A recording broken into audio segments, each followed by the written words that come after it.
Ok, então, bom dia a todos, boa tarde, boa noite para os outros que estão presentes, né? Esse é o meu canal Ciclismo e História.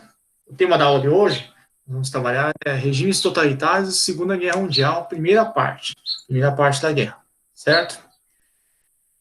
Vou começar com o primeiro slide aqui, pegar emprestado no colega aqui da aula Paraná. Ó, quais as causas da ascensão nazista? Vamos primeiro trabalhar com como a Alemanha, como Hitler chegou ao poder na Alemanha. Mussolini na Itália, o Imperador Hirohito no Japão, como eles se uniram, formando o chamado as potências do eixo, como chamavam, né?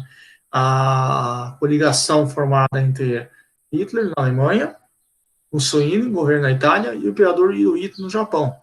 Os três tinham um ponto em comum, que eram regimes totalitários, regimes que personificavam a figura do líder, regimes extremamente duros, não aceitavam oposição e tinham um caráter expansionista.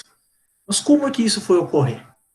A Alemanha, primeiramente, perdeu a Primeira Guerra Mundial, voltando ao hábito da Tríplice Aliança. Ela foi considerada a principal culpada pela Primeira Guerra Mundial. E no Tratado de Versalhes, considerado humilhante para a Alemanha, eles tiveram que pagar pesadas indenizações. O país, além de estar destruído pela guerra, começou a sofrer porque tinha que pagar a indenização para os países aliados. Então, tudo isso criou um sentimento de angústia, de revolta na população, culpando não só os seus governantes que colocaram o país numa guerra fracassada, como os países aliados. Por exemplo, a economia alemã foi destruída, foi lá para baixo. A inflação, gente, ia lá para cima. Se comprar um pãozinho francês, você tinha que gastar tipo R$ 10 para comprar um pão.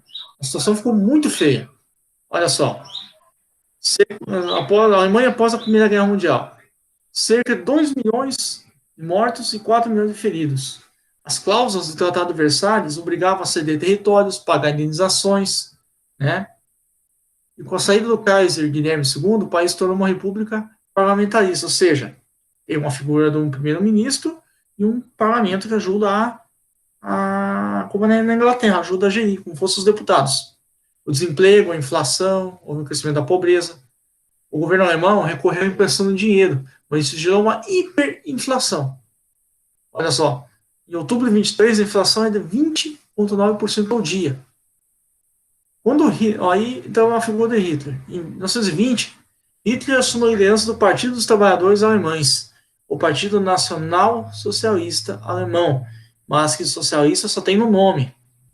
Vocês vão entender por quê. Um partido de extrema-direita. Também conhecido como Partido Nacional Socialista dos Trabalhadores Alemães, nazi, aí nazistas. Entendeu? Usava em seus discursos, né? Discurso nacionalista extremado, de ódio, principalmente aos judeus e comunistas. Então não tem como ser um partido de esquerda se ele tem ódio aos comunistas. Vocês já vão ver isso aí. Ainda em 1920, criou a SA, as seções de assalto, grupos paramilitares para agir contra os adversários. Digamos assim, é como a Ku Klux Klan, viu um negro na rua, vamos espancar ele. Há um judeu, vamos bater nele. Começou a promover delitos em nome do Estado. Mais tarde, essa SA virou a temida SS, que seria a Einsatzgruppen, que era um grupamento especializado, uma tropa de elite do exército alemão, mas principalmente encarregado do serviço sujo, de atuar nos campos de concentração, nos campos de extermínio. Era uma das piores raças que tinha. Certo? Continuando aqui. Hitler e o nazismo. Então, ele falava assim, exigimos a reunião de todos os alemães, uma grande Alemanha, a ideia do grande Estado alemão, nacionalismo exacerbado, abolição do Tratado de Versalhes, nós queremos terras, colônias para alimentar nosso povo. Aí já começou a falar do expansionismo, começou a criar aquela ideia de que temos que expandir o território. É uma das premissas do programa nazista, expansão do território, né? Certo? Vou dando sequência aqui. A ascensão. Com a recuperação alemã da economia no final dos anos 20, né, os nazistas perdendo força política. Contudo, a crise de 29, aquela mesma que afetou os Estados Unidos, o Brasil, a quebra da bolsa, né, mergulhou a Alemanha novamente num caos. A produção caiu, a inflação disparou, o desemprego trouxe consigo fome, humilhação e desesperança. Quem eles botaram a culpa? Nos países aliados, nos comunistas e nos judeus. Com isso, a popularidade dos nazistas aumentou. Porque eles começaram a fazer promessas de aumento salarial, reforma agrária, fim das dívidas camponesas. Também cresceu entre os empresários, o medo da força política dos comunistas. E Hitler voltou a se apresentar como salvador da pátria. O que aconteceu, gente? Lembra a Revolução Russa? Então, a ideia do socialismo começou a se expandir por todos os países da Europa. Como é que Hitler cresceu nesse contexto? Porque as democracias estavam em crise.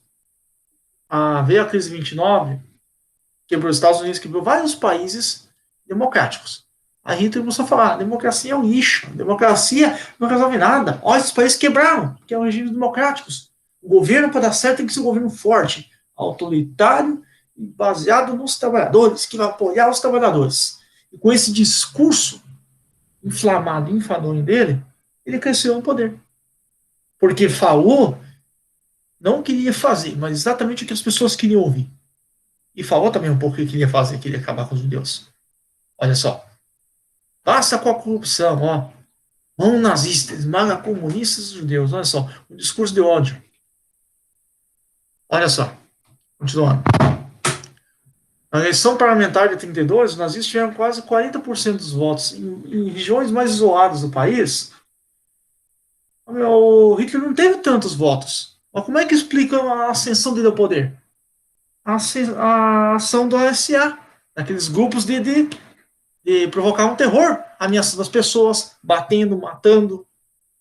Porque todos os opositores ele eliminou. Ele não tinha oposição. Aí colocava, todo mundo apoia o partido nazista. Claro, quem não apoiasse, ele matava.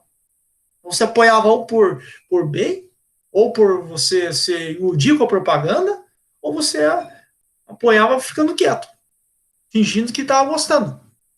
Porque senão eles te matavam. Foi nessa lógica que cresceu os regimes autoritários e totalitários. O que previa o totalitarismo e o autoritarismo? Vou abrir a tela aqui. Culto à figura do líder. A figura do líder. Ou seja, líder é a figura máxima. Devemos idolatrar quase como um deus. Isso, Hitler, Stalin e Stalin também, na União Soviética. E Mussolini, na Itália, fizeram muito bem. A questão da perseguição a grupos opositores. Partido único. Não tinha grupos opositores. Só tinha ideia de um partido único, não podia haver oposição. Nacionalismo extremo. A ideia de que a pátria está acima de qualquer. A pátria está acima de todos. Acima de tudo. Certo? Aí nós podemos estabelecer um paralelo com o governo atual, que ele coloca nos discursos, né? Deus acima de tudo, Brasil acima de tudo, Deus acima de todos, né? Essa ideia também. Deus se dizia o protetor da família, etc. Mesmo a família dos judeus, é claro. Né? Família alemã, agora a família dos judeus não contava. Judeus era a escolha. Não só judeus. Quem eram perseguidos nesse período? Judeus, japoneses, imigrantes, negros, homossexuais, deficientes físicos e mentais. Todos esses eram perseguidos, eliminados, porque eles consideravam um peso para o Estado. Certo? Então, essa é a ideia maluca. Eu dizia que a economia estava quebrada porque o Estado tinha que sustentar essas pessoas aqui. E aí, nesse discurso enfadonho, ele reuniu milhares de pessoas. Eu vou trazer agora um pouquinho dos discursos de Hitler para vocês verem como é que ele cresceu no poder. Só deixa eu abrir aqui. Deixa eu achar aqui. Olha aqui, gente. Olha essa tela aqui. Por isso que eu falo que o nazismo é de direita, porque ele critica veemente o marxismo, que seria o pai do socialismo e do comunismo na União Soviética. Veja bem. E como é que os outros países aliados permitiram a ascensão? Eu peguei esse vídeo emprestado do canal Mortadelas, tá? Mas é onde eu achei esse vídeo. Como é que os aliados permitiram a ascensão desse partido ali? porque eles vinham com medo do comunismo. Então eles falavam, deixa esse louco do Hitler crescer, que é o representante da direita. Ele vai combater o comunismo. Só não contavam que, além de lutar contra os comunistas, ele tinha ódio extremo aos aliados também. Ele tinha outros planos em mente, que era a política expansionista. Veja um pouco o discurso dele aqui, para vocês terem o que significa. Só um pouquinho, deixa eu baixar o áudio aqui dessa outra programa, eu vou mostrar depois. Tá? Deixa eu abrir aqui. Olha aqui, gente. Wurde damals zum ersten Mal zu einem Kampfziel erhoben. Damals gelobten wir zum ersten Mal als unbekannte Heiler wieder Krieg vor Berlin und sie verließen dies endlich, diese Erscheinung aus dem deutschen Leben des Heiligverführers.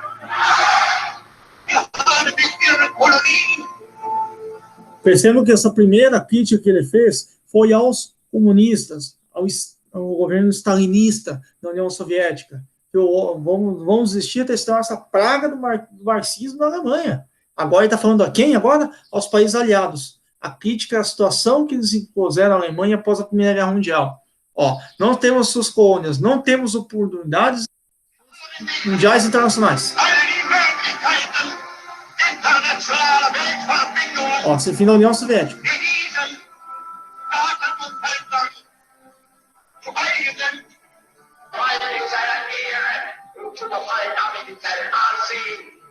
Es gab die Zeit, da man sich nun dann mit Stolz zum Deutschen bekennen durfte, wenn man den Krieg Vergangenheit richtete, sich aber schämen musste, wenn man die Gegenwart besah.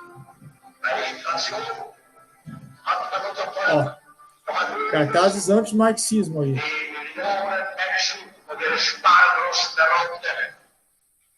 Alles angestiftet und alles gemacht und alles verantwortet und der Kaiser ist auf einmal 1918. Vielleicht wird man von Ihnen sein, der es mir nicht verzeihen kann, dass ich die marxistische Partei verliebt. Viram aqui? Ele havia assassinado toda a esquerda alemã. Ele assassinou, ele matou pessoas, gente. Todos os opositores. E tem gente que diz que o nazismo é de esquerda. Como é que o nazismo vai ser de esquerda se não matou toda a esquerda? Opositora? Ó.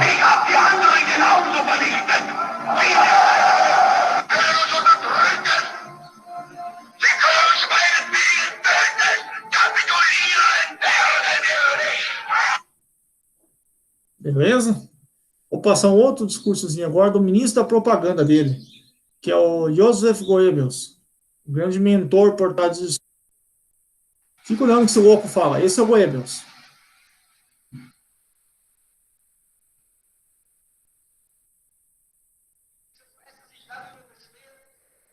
Dass die nationalsozialistische Bewegung nun den Reichskanzler an alle deutschen Sender sprechen lässt, so können wir darauf nur zur Antwort geben.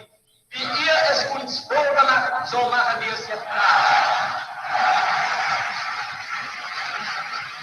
Wenn die jüdischen Zeitungen halten glauben, auf versteckte Drohungen die nationalsozialistische Bewegung einschüchtern zu können, wenn sie heute glauben, unsere Notverordnung umgehen zu dürfen, sie sollen sich hüten.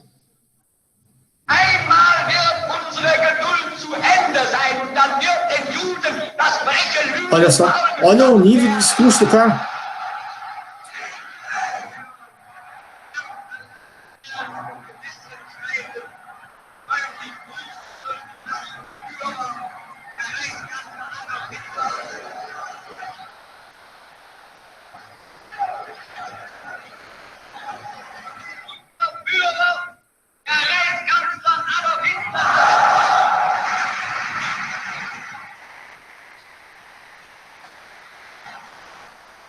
Passar um pouquinho aqui.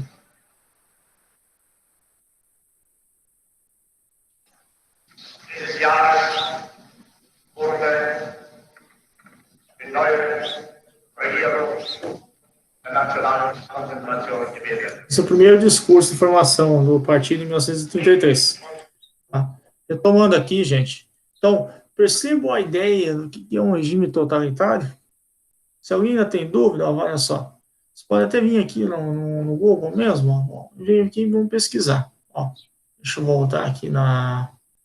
Vamos lá aqui. Tem uma definição de totalitarismo. Exemplos. Vou pegar qualquer. Ó. Totalitarismo. Refere-se a um regime político e tem sua vigência em alguns países europeus do século XX. Esse modo de organização, o Estado exerce o controle total da vida pública e privada, propagando um forte espírito nacionalista que eu comentei, né? Os líderes totalitários centralizam em suas mãos toda a forma de atuação do Estado, utilizando a força militar como aliada ao alcance de seus objetivos, né? Então, aqui nós temos um exemplo do regime totalitário.